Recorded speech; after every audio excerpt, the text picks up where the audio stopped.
Right ఇక మొన్న గచ్చిబౌలిలోని అంజయ్ నగర్ కాలనీలో 7 అంతస్తుల భవనం కూలిన విషయం మనందరికీ తెలిసిందే. సో దీనికి సంబంధించి ఏదైతే ఆ భవనం దాని కింద నల్లా ఉండడంతో కూడా ఏదైతే కూలిపోవడం జరిగింది. సో కూలిపోవడం అనంతరం ఏదైతే కూలిపోతున్న నేపథ్యంలో ఒక్కసారిగా ఏదైతే అటు బ్యాక్ సైడ్ బిల్డింగ్ కావచ్చు, లేకపోతే రైట్ సైడ్ ఏదైతే వెనుక అండ్ ముందు ఏదైతే బిల్డింగ్స్ ఉన్నాయో వాటికి కూడా చాలా ఇబ్బందిగా అండ్ డేంజరస్ గా మారింది. అవి కూడా సగం కూలిపోవడం జరిగింది. మనం చూడొచ్చు ఒక్కసారి విజువల్స్ లో. ఇక్కడ అంతా కూడా బార్గెట్ ఏర్పాటు చేస్తూ ఉన్నారు పోలీసులు. మనకు కనిపిస్తూ ఉంది. దాదాపుగా ఏదైతే పక్కన పీజీ ఏదైతే ఉందో అంటే ఏదైతే బిల్డింగ్ కి సంబంధించి పక్కన పీజీ ఏదైతే ఉందో అంటే బ్యాక్ సైడ్ పీజీకి సంబంధించి జస్ట్ అది ఒక గర్ల్స్ హాస్టల్ మాత్రమే. సో ఆ హాస్టల్ నేపథ్యంలో బ్యాక్ సైడ్ ఉండడంతో అది కూడా డేంజర్ పొజిషన్ లో ఉంది కాబట్టి సో దాన్ని కూడా ఇటు హైడ్రా టీమ్ కావచ్చు, ఎస్డిఆర్ఎఫ్ కావచ్చు, ఎన్డీఆర్ఎఫ్ మరియు పోలీస్ అధికారులంతా కూడా దాన్ని కూల్చేసే ప్రయత్నం చేస్తూ ఉన్నారు. మనకు కనిపిస్తూ ఉంది. ప్రస్తుతం మీరు హిట్ టీవీ స్క్రీన్ లో ఆ విజువల్స్ లో మీరు చూస్తూ ఉన్నారు. మనకు కనిపిస్తూ ఉంది మొత్తం పెద్ద ఎత్తున ఏదైతే క్రేన్ తో కూడా అవన్నీ కూడా కూల్చేస్తూ ఉన్నారు. కూల్చేసిన నేపథ్యంలో దాదాపు ఉదయం నుంచి ఇదంతా కూడా ఈ ప్రాసెస్ అనేది కూడా స్టార్ట్ అయింది. సో దీనికి సంబంధించి ఎవరైతే హైడ్రా కమిషనర్ రంగనాథ్ కూడా వచ్చి పరిశీలించిన అనంతరం ఏ విధంగా ఇవన్నీ కూడా ఉన్నాయి. దాదాపు హైదరాబాద్ నగర వ్యాప్తంగా ఓవరాల్ గా 8 బిల్డింగులు కూడా ఇట్లాంటివే ఉన్నాయి. సో ఇది మేజర్ గా చూసుకోవచ్చు. సో దీనికి సంబంధించి కూడా ఇంకా ఉండే అవకాశాలు కూడా ఉంటాయని కూడా మేము తనిఖీలు చేస్తాము అని చెప్పేసి కూడా చెప్తా ఉన్న పరిస్థితి. సో ఇక్కడ చూసుకోవచ్చు దాదాపుగా ఏదైతే అది వెనక పీజీ గర్ల్స్ హాస్టల్ కాబట్టి అది కూడా డేంజర్ పొజిషన్ లో ఉంది కాబట్టి దాన్ని కూల్చేసిన పరిస్థితి అని చెప్పొచ్చు. సో ప్రస్తుతం ఇక్కడ ఎవరు రాకుండా ఉండడానికి మొత్తం అవన్నీ కూడా పడతాయి కాబట్టి బార్గెట్లను కూడా అరేంజ్ చేసిన పరిస్థితి అని చెప్పొచ్చు. సో అందరూ కూడా ఇటు కార్మికులు కావచ్చు, లేకపోతే ఇక్కడ ఉన్న కొంతమంది స్థానికులు కావచ్చు మనతో పాటు ఉన్నారు. ఒకసారి వాళ్ళతో కూడా మాట్లాడించే ప్రయత్నం చేద్దాము. సో చెప్పండి, ఇక్కడ మీరు స్థానికులేనా? అక్కడ బిల్డింగ్ పక్కకే మా ఇల్లు ఉంటుంది. అయితే ఇప్పుడు ఈ బిల్డింగ్ ఉంది కదా మేడం, అటు సైడ్ ఉంటుంది. పొద్దుగాల నుంచి 7 గంటల నుంచి కూడా నేను కూడా బయటనే ఉన్నా, స్కూల్ కాడ కూర్చున్నా. అది దుమ్ము వస్తుందని వాళ్ళు పోలీసు వాళ్ళ అధికారులు బయటకు రా అంటే సరే ఇక్కడ ఎంతవరకు జరుగుతుంది, ఇంట్లో చిన్న పాప ఉంది బయటనే ఉంది, బయట కూర్చోబెట్టినా, అందుకే ఇక్కడ చూద్దామని వచ్చాను నేను. ఇప్పుడు అంటే ఆ పీజీ మీదేనా? ఇప్పుడు కాదు, మాది కాదు. మా పక్కన రేకులు ఇల్లు ఉంటుంది చిన్నది, అది అక్కడ పక్కల హాస్టల్లో అద్దాలు కదులుతున్నాయి. ఆ భయమై ఇల్లు కాల్ చేసి బయటనే కూర్చున్నాం. ఇల్లు డోర్ కూడా బయటనే రోడ్డు మీద కూర్చున్నాం. చూద్దామని ఇక్కడ వచ్చా, ఎంతవరకు అయింది, ఎప్పుడు ఇంట్లోకి పోవాలి అని. చిన్న పాప ఉంది, ఆయన ఒక్క చేసిన కథకు ఇంతవరకు అయింది మా బతుకులు. ఆ పర్మిషన్ లేకుండా కట్టడము లోపల మోరీ, అది మోరీ మేడం. అసలు వాస్తవంగా ఇక్కడ గవర్నమెంట్ స్కూల్ ఉంది, పట్టించుకునే వాళ్ళు లేరు. చాలా దారుణంగా ఉంది. రోడ్లన్నీ ఆక్రమించుకొని రోడ్లన్నీ కట్టడము అంతా మేము ఎవరు చెప్పాలో అర్థం కాలేదు నాకైతే. ఫస్ట్ సారి మీ మీడియాలో మాట్లాడుతున్నా, అర్థమవుతుందా? నాకు చాలా రోజుల నుంచి ఉండే చెప్పాలని. అక్కడ మేము 30 సంవత్సరాల నుంచి అక్కడే ఉన్నాం, కానీ మా చిన్న ఇల్లు మాది అంతే. మేము చెప్పాము కూడా ఆయనకి, ఈయన కట్టేటప్పుడు చెప్పాము మేము, ఇది మోరీ స్థలము. ఆయన ఇంటికి వచ్చిండు మా ఇంటికి, ముసలాయన, నాయన ఇది కట్టొద్దు, ఇది మోరీ నాల, మేము 30 ఏళ్ళు అయింది వచ్చాయంటే ఆయన అధికారులకు బాగా డబ్బులు ఇచ్చేసి నా ముంగట ఇచ్చాడు లక్షలు. నేను చెప్పాను వద్దు, నా మాట అయినా, అది మోరీ స్థలము. అది అంటే అక్కడ డౌన్ ఉంది మేడం, ఇప్పుడు కమిటీ వాళ్ళు ఉందా మీరు చూశారు అనుకుంటా, అక్కడికి డౌన్ ఈ నుంచి ఇక్కడ గవర్నమెంట్ స్కూల్ నుంచి మొత్తం అక్కడి వరకు నాలానే చెప్తే వినలేదు ఆయన వినలేదు, కట్టించిండు. మనం ఏం చేస్తాం, ఏమనంటే మీరు బతకనికి వచ్చిండ్రు, మేము పొట్ట చేతిలో పట్టుకొని వచ్చింది అట్లా అని అంటే. ఇప్పుడు చూడు ఇప్పుడు ఏమైపోయింది, ఇప్పుడు ఈయన వల్ల మేము బదులు రావడం వచ్చింది. చాలా దారుణం. ఇప్పుడు ఈ గవర్నమెంట్ ఏం చేస్తుందో మనకు తెలియదు. ఇక ఈ స్కూల్లో కట్టించలేరు మేడం, గవర్నమెంట్ స్కూల్ అంజనా అలా అవి పట్టించుకుంటలేరు. ఈ స్కూల్లో అంగన్వాడీ ఒకసారి మీడియా తీసుకోరండి, ఇక్కడ పక్క మీకు చూపిస్తాను. ఈ స్కూల్లో ఎంత దారుణంగా ఉందంటే నీవు ఏడుస్తావు. అంగన్వాడీలో అడుగు పెడితే మొత్తం గత్తు వాసన. మొన్న టీచర్ కూడా చెప్పాను, మీరు ఏం చేస్తున్నారు టీచర్, అప్లికేషన్ ఇవ్వండి. పిల్లలకు మన గవర్నమెంట్ స్కూలు మన ప్రభుత్వంలో గంజి తాగిన బత్తం. ఈ స్కూల్ పిల్లలు గరీబోళ్ళు మన టీచర్లను నిడిచిపెట్టిపోతారు. మీరు ఏం చేస్తారు? ఇంత పెద్ద బిల్డింగులు ఎన్ని కోట్లు అయితే ఎక్కడికి వెళ్ళి కడుతున్నాడు, ఎక్కడికి వస్తున్నాయి? ఒక గుడి చేసుకునికే త్యాగలేదు మేడం, గుడి చేసుకునికే లేదు, గరీబోళ్ళని చంపేస్తున్నారు. మరి ఈ బిల్డింగ్లు ఎట్లకి వెళ్ళి కడుతున్నారు వీళ్ళు చెప్పు. ఇప్పుడు అయితే ఇంకా చాలామంది చచ్చిపోతున్నారు. ఇక్కడ బయట పిల్లలు వాళ్ళు చచ్చిపోతుండ్రి, అక్కడ కూడా చచ్చిపోతున్నారు. ఇంకా అదృష్టం మంచిగా అయింది, లంచ్ టైంకి పోయినరంట వాళ్ళు. ఇంకా 2 గంటలకు ఇట వస్తే 100 మంది చచ్చిపోతే ఈరోజు పరిస్థితి ఏంది ఏరియాలో? ఇంకా అదృష్టం మంచిగా అయింది కదా. అది ఇంకా చాలా దారుణాలు ఉన్నాయి అంజనాలు. ఇంకా సార్ వాళ్ళకే తెలుసు, గవర్నమెంట్కే తెలుసు. అంటే మీరు కూడా అంజయ్ నగర్ లో ఎప్పటి నుంచి ఉంటున్నారు? 30 ఏళ్ళ నుంచి ఉన్నా, 30 సంవత్సరాలు. ప్రతి ఒక్క పేపర్ ఉంది నా దగ్గర. మీ ఇంటికి వస్తే కూడా నేను మీడియా మాట్లాడతాను. ఇంట్లోకి వస్తే ఈయన పక్కకే ఉంది, ఆ బిల్డింగ్ పక్కకే నా ఇల్లు. అంటే అంజయ్ నగర్ సంబంధించి ఇట్లనే ఇంకా అక్రమంగా కట్టిన ఇంక ఉన్నాయా? చాలా ఉన్నాయి అనుకో. చాలా ఉన్నాయి, చాలా ఉన్నాయి. సార్ వాళ్ళు చూసిండ్రు, కమిషనర్ కూడా వచ్చిండు నిన్న, సార్ అన్నీ చూసిండు. ఇన్ని రోజులు ఏమైందంటే ఇక్కడ లోకల్ లీడర్లు అంతా లంచాలు తిని కట్టించిండ్రు. ఇప్పుడు సార్ కంట్లో పడ్డది, గవర్నమెంట్ దృష్టికి పోయింది. ఇన్ని రోజులు గవర్నమెంట్ తెలియదు పాపం. ఇది నాలని కూడా నాకు తెలిసిన వారికి ఇప్పుడు సార్ వల్ల తప్పు, కమిషనర్ కూడా తప్పు కాదు. ఇప్పుడు ఇక్కడోళ్ళకు ఇప్పుడు నువ్వు ఇల్లు కడుతున్నావు, ఎక్కడికి వెళ్ళి వచ్చినావు, అమ్మ ఇక్కడ జాగ ఉందంటే ఇచ్చిన మోరేం తెలియదు మేడం, మీరు కట్టుకోండి అని చెప్పిండ్రు. ఇది గవర్నమెంట్ తప్పే కాదు, గవర్నమెంట్కి అసలు తెలియదు గవర్నమెంట్కి. ఇది ఇక్కడ వాళ్ళు లీడర్లు చేసిన కథ. ఇది నేను చూసిన వరకు ఇప్పుడు గవర్నమెంట్కి ఇప్పుడు ఈ బిల్డింగ్ గుళ్ళేందుకు ఇప్పుడు సార్ వాళ్ళకంతా తెలిసింది. వీళ్ళు ఏం చేసిన కదే వాళ్ళు జాగలు కదా అని ఊకున్నారు. ఈ బిల్డింగ్ కూలే వరకల్లా ఇప్పుడు అర్థమైపోయింది నాలా అని చెప్పేసి ఇక్కడ వాళ్ళు లంచాలు తిని కట్టించారు. మేము చూసినాం కదా మేడం, ఈ బిల్డింగ్ కూడా లంచాలు తినే కదా, నా ముంగట ఇచ్చిండు కదా ఓనర్, లక్షలు మున్సిపాలిటీలకు నా ముంగట ఇచ్చిండు కదా. నేను వద్దని చెప్పాను, నాలా ఉంది రా బాబు అని చెప్పాను, నేను వినలేదు.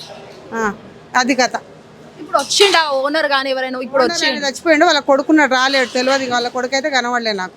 అంటే 2 హాస్టల్ అయినాయే, 2 ఇది కూడా పక్కది కూడా అయింది. వాళ్ళు ఎక్కడికి చెందిన వాళ్ళు? తెలంగాణ వాళ్ళేనా లేకపోతే వేరే? తెలంగాణనే, ఇక్కడ మహబూబ్నగర్ సైడ్ వాళ్ళది.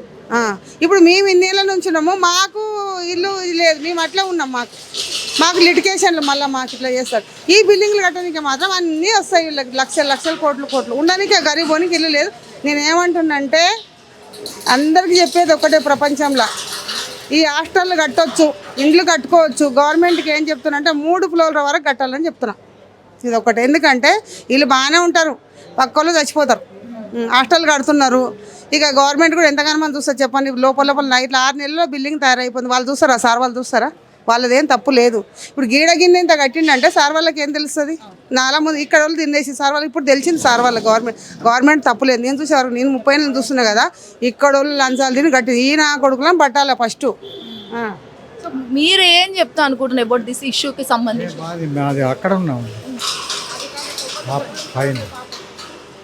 ఇవి unauthorised constructions, government should take responsibilities. అంటే కేవలం ఇదే కాకుండా అంజయ్య నగర్లో ఇలాంటివి చాలా ఉన్నాయని చెప్పేసి 125 unauthorised buildings have been identified. వాళ్ళు మాకు ఇంకా పర్మిషన్ లేదు వాటిని కోల్చడానికి అంటున్నారు. బట్ ఈ బిల్డింగ్లో పాపం తెలియకుండా కొన్న వాళ్ళు చాలామంది ఉంటారు కదా, చాలామంది లోయర్ ఇన్కమ్ గ్రూప్స్ వాళ్ళు ఫర్ ఎగ్జాంపుల్ 3C బ్లాక్లో ఉన్న వాళ్ళు కూడా ఈఎంఐలు కట్టుకుంటున్నారు. ఇప్పుడు ప్రస్తుతం ఉండడానికి కూడా వాళ్ళకి రిహాబిలిటేషన్ ఏమీ లేదు. Government should take, GHMC should take the responsibility of rehabilitating them. వాళ్ళందరూ పాపం ఈ హోటల్లోనే అక్కడ రోజుకి 2000 అది ఇచ్చి 2 రోజుల నుంచి ఉంటున్నారు. చిన్నపిల్లలు, స్కూల్కి వెళ్ళవలసిన పిల్లలు ఉన్నారు, ఆఫీసులకు వెళ్ళవలసిన వీళ్ళు ఉన్నారు. అంత పెద్ద ఇదైంది. So they should take responsibility to provide rehabilitation. మాదే పైన ఉంది, పైన duplex.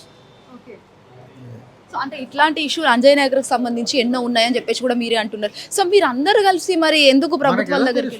Government how can we know? ఎవరి పనులు వాళ్ళకు ఉంటాయి, అది ఎవరి పని అది. గవర్నమెంట్ జిహెచ్ఎంసీ వాళ్ళు ఉన్నారు, ఎక్కడ అనాథరైజ్డ్ కన్స్ట్రక్ట్స్ ఉన్నాయి, వాళ్ళు పర్మిషన్ ఇచ్చే ముందు దే హ్యావ్ టు సీ కదా, అది వాళ్ళ బాధ్యత. Why should we pay the taxes? గవర్నమెంట్ని ట్యాక్స్ తీసుకుంటున్నారా, జీతాలు తీసుకుంటున్నారా? ఇప్పుడు రంగనాథ్ వచ్చారని వీళ్ళ ఆఫీషియల్స్ అందరూ వచ్చారు. నిన్న మొన్న ఎవరు వచ్చారు? Nobody has come.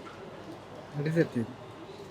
రైట్, ఇక ఇది పరిస్థితి అని చెప్పొచ్చు. సో అంజయ్ నగర్కి సంబంధించి ఇట్లాంటివి చాలా ఉన్నాయి అని చెప్పేసి కూడా మాట్లాడుతూ ఉన్న పరిస్థితి అని చెప్పొచ్చు. ఎందుకంటే ఇప్పుడు ఇందాక వచ్చారు కాబట్టి, అంటే కమిషనర్ వచ్చారు కాబట్టి వీళ్ళు వచ్చారు, లేకపోతే నిన్న మొన్న నుంచి ఎవరు ఉన్నారు, అసలు ఎవరైతే ఆ బిల్డింగ్కి సంబంధించి అంటే పక్క బాధితులు ఎవరైతే ఉన్నారో ఈ అపార్ట్మెంట్కి సంబంధించి, అందులో కూడా వేరే దగ్గరికి వెళ్ళి వాళ్ళు 2000, 3000 పట్టి అక్కడ హోటల్స్ రూమ్స్లో వాళ్ళు పిల్లల్ని పట్టుకొని ఉంటున్నారు అని చెప్పేసి కూడా స్థానికులు ఆవేదన చేస్తున్న పరిస్థితి అని చెప్పొచ్చు. ఎందుకంటే దాదాపుగా అది శనివారం ఉదయం, అంటే ఏదైతే మధ్యాహ్నం 1 గంటకు జరిగితే కేవలం శనివారం అంతా కూడా ఉన్నారే తప్పించి మిగతా ఆదివారాలు, సోమవారాలు మాత్రం లేరు. మళ్ళీ ఈ రోజు వచ్చారు అని చెప్పేసి అయితే మాట్లాడుతాం. అంటే సోమవారం ఈ రోజు ఉదయం వచ్చి ఈ బిల్డింగ్ని కూల్చడానికి వచ్చారు, దట్టు కమిషనర్ రావడం వల్ల వీళ్ళందరూ వచ్చారని చెప్పేసి కూడా స్థానికులు ఆవేదన చేస్తున్నారు. ఇక్కడ అంతా కూడా స్థానికులు ఉన్న పరిస్థితి అని చెప్పొచ్చు. సో చెప్పండి. వీళ్ళు ఒక ఎక్స్పర్ట్ని భువనేశ్వర్ నుంచి తెప్పించారంటున్నారు. Is it not ridiculous if you don't have an expert in Hyderabad which claims technology progressive సిటీగా చెప్తారు కదా, భువనేశ్వర్ నుంచి తెప్పించడం ఏంటి? కొన్ని చోట్ల అయితే నేను చెన్నై, బెంగళూరులో కూడా చూశాను. వాళ్ళు ఇమీడియట్గా 2-3 మిషన్స్లు పెట్టి పక్క బిల్డింగ్స్కి ఏమీ కాకుండా ప్రొటెక్షన్స్ పెట్టి కూల్చాలి. But they have not taken such measures. ఇక్కడ అది కనబడుతుంది, స్పష్టంగా కనిపిస్తుంది. సో రైట్, ఇది పరిస్థితి అని చెప్పొచ్చు. సో మరికొంతమంది స్థానికులు కూడా ఇక్కడ గుమిగూడిన పరిస్థితి అని కూడా చెప్పొచ్చు. ఇక్కడ చూడొచ్చు ప్రతి ఒక్కరికి సంబంధించి సో అంతా కూడా ఇక్కడ ఉన్నారు, చూస్తున్న పరిస్థితి మనం బ్యాక్ సైడ్లో ఇక్కడ చూసొచ్చు. ఎంతమంది అంటే చాలా మంది ఇక్కడ అందరూ కూడా బాధితులే అని చెప్పేసి కూడా స్థానికులు అంతా కూడా మాట్లాడుతున్న పరిస్థితి. పక్క బిల్డింగ్ వాళ్ళు కూడా వచ్చి ఇక్కడ మాట్లాడుతున్నారు, ఎందుకంటే అదంతా కూలగొడుతున్నారు, ఏ క్షణంలో ఏమయ్యేది తెలియదు, మా అన్ని కూడా చిన్న చిన్న ఇల్లు కాబట్టి మేము ఇక్కడ చేస్తూ ఉన్నాము అని చెప్పేసి కూడా అన్నారు. సో ఇక్కడ స్థానికులు ఉన్నారు, మాట్లాడిద్దాం. సో చెప్పండి, ఎట్లా చూస్తారు ఇలాంటివి? ఇంకా అవుతూనే ఉన్నాయి, అంజయ్ నగర్లో కూడా చాలా ఉన్నాయి అని చెప్పేసి కూడా మాట్లాడుతాం. నిజమేనా మరి? ఇవన్నీ పీజీ హాస్టల్ అండి, అంజనీర్ అంతా మొత్తం అన్నీ కూడా అవి పర్మిషన్ లేకుండా కట్టిపడేసారండి. అన్నీ 2 పూర్లు 3 పూర్లు వేసుకోవాల్సి వచ్చినాయి, 7 పూర్లు 6 పూర్లు వేసేసారు. అలా కట్టకూడదు. అత్యాశకి పోయి అందరూ ఆశకి డబ్బుకి లంచాలు తీసుకొని ఏం చేశారు, మొత్తం కంప్లైంట్లు ఇచ్చినా సరే ఎవరు రావడం వచ్చి చూడడం కానీ ఏమీ లేదండి. మొత్తం లేపేసారు, హాస్టల్కి ఇచ్చారు, కూలిపోయింది మొత్తం. అది కట్టేటప్పుడే చెప్పాము మేము కట్టకూడదు, కూలిపోద్దని చెప్పినా ఒక విషయం అండి, ఇక్కడ ఇన్నేసి బిల్డింగులు కడుతున్నారు, 7 ఫ్లోర్లు 8 ఫ్లోర్లు అని చెప్పేసి కడుతున్నారు, పీజీ హాస్టల్స్ అంటున్నారు. పిల్లలు మరి ఎక్కడి నుంచో వచ్చి ఇక్కడ చదువుకుంటున్నారు కదా, మరి వాళ్ళ పరిస్థితి ఏంటి? ఏమన్నా బిల్డింగ్ అది కూడా కూలిపోతే వాళ్ళ పరిస్థితి ఏంటి? ఎన్నో ప్రాణాలకు ఏం లెక్క చెప్తా అనుకున్నారు మరి వాళ్ళు కూడా? అదే కదండి మరి చెప్పేది. మరి అంత ఎవరో మొత్తం అందరూ పనులకని వస్తారు, ఏం కూలిపోయినా ఎవరు బాధ్యతలండి? చాలా నష్టం జరుగుతుంది, దానివల్ల ఎంతో నష్టం జరిగింది. ఇప్పుడు కన్నా గవర్నమెంట్ ఆదుకొని నిర్ణయం తీసుకోవాలి, కోరుకోలేండి. మరి అది సో మీరు చెప్పండి, ఏం మాట్లాడతాను? అంతమంది పిల్లలు, అంజయ్ నగర్ అంతా కూడా ఇట్లానే ఉంది, జిహెచ్ఎంసీ నిర్లక్ష్యం అని అంటారు. ఒకవైపు చదువుకునే పిల్లలు వస్తారమ్మా, చదువుకునే పిల్లలు ఉన్నారు, ఎక్కడి నుంచో వస్తారు పాపం, తల్లిదండ్రులను వదులుకొని చదువుకునే పిల్లలు, జాబులు చేసేటోళ్ళు, ఇంక ఇక్కడ ఏదో తిప్పలో పని చేసుకునేటోళ్ళు అందరూ వస్తారు కదా, అందరూ వస్తారు. ఇలా జరిగినప్పుడు అంతమంది పిల్లలు పోతే తల్లిదండ్రులదే కదా బాధ. వీళ్ళదేం పోద్దండి, కోట్లు గడించుకుంటారు, పక్కకు పోతారు. వాళ్ళదేం పోద్ది? పోయేటోళ్ళు పిల్లలు పోతారు, పిల్లల తండ్రులు ఏమో తల్లిదండ్రులు బాధపడాలి, అంతే. అంతకంటే ఏం లేదు. సంపాదించుకునేవాడు సంపాదించుకుంటూనే ఉంటాడు, నష్టపోయేవాడు నష్టపోతూనే ఉంటారు. ఎక్కువ లేబర్ నష్టపోతున్నారండి. మెయిన్ లేబరే నష్టపోతున్నారు మేడం. మొత్తం అందరూ లేబరే పోతున్నారండి. చనిపోయినా కూడా 2 లేబర్ అండి పాపం, పని చేసుకునేవాళ్ళు. ఒక టైల్స్ వర్క్ అయినా పెంబర్ అయినా లేబర్ నష్టపోతున్నారండి. గవర్నమెంట్ కొంచెం గుర్తించాలండి కొద్దిగా, ఇలాంటి అన్ని అధికారులు లైన్ వేయకుండా అపార్ట్మెంట్లు కట్టనీయకుండా గుర్తించాలండి, కొంచెం గవర్నమెంట్ చూడాలండి. లేబర్ మటుకి చాలా నష్టపోతున్నారండి. కొంచెం శ్రద్ధ తీసుకుంటే బాగుంటుందండి. అది గవర్నమెంట్ పర్మిషన్ ఇవ్వకపోతే ఇలాంటివి కట్టరు కదమ్మా. గవర్నమెంట్ పర్మిషన్ ఇవ్వకుండా కరెక్ట్గా చూసుకుంటే బాగుంటుంది. ఆ బిల్డింగ్ ఎంతవరకు స్టాండర్డ్గా కడుతున్నారు, ఎంతవరకు ఎలా కడుతున్నారు అసలు అని కూడా చూసుకోవాలి కదా గవర్నమెంట్ కూడా.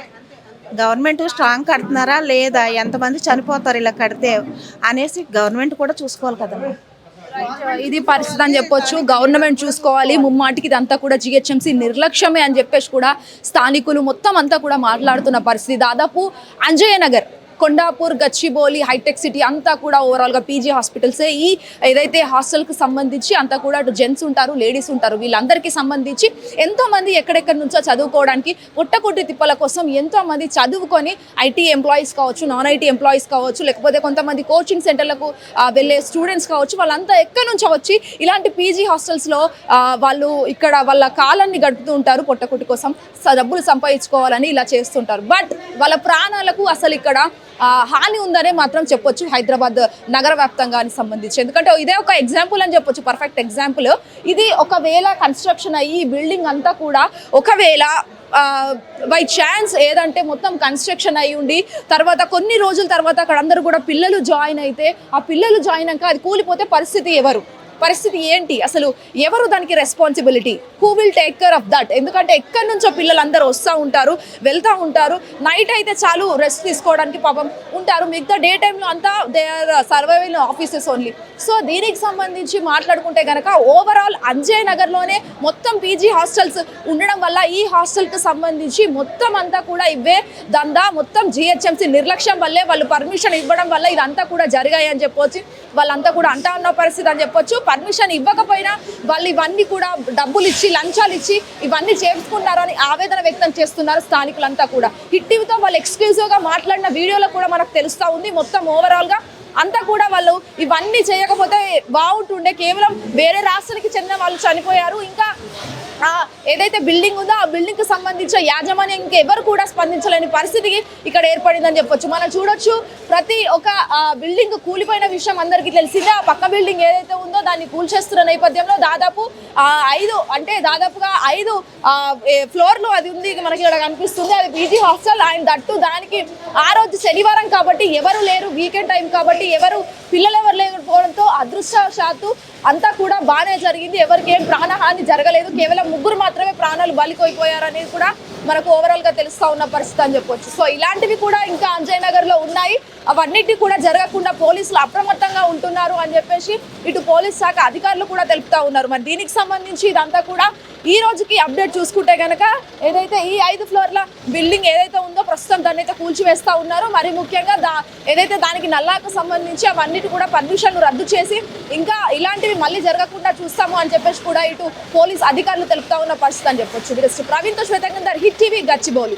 హిట్ టీవీ యాప్ ఇందులో short news, live news, entertainment shows, movies, digital magazines తో పాటు మీ జిల్లా వార్తలను కూడా ఫ్రీగా చూడొచ్చు.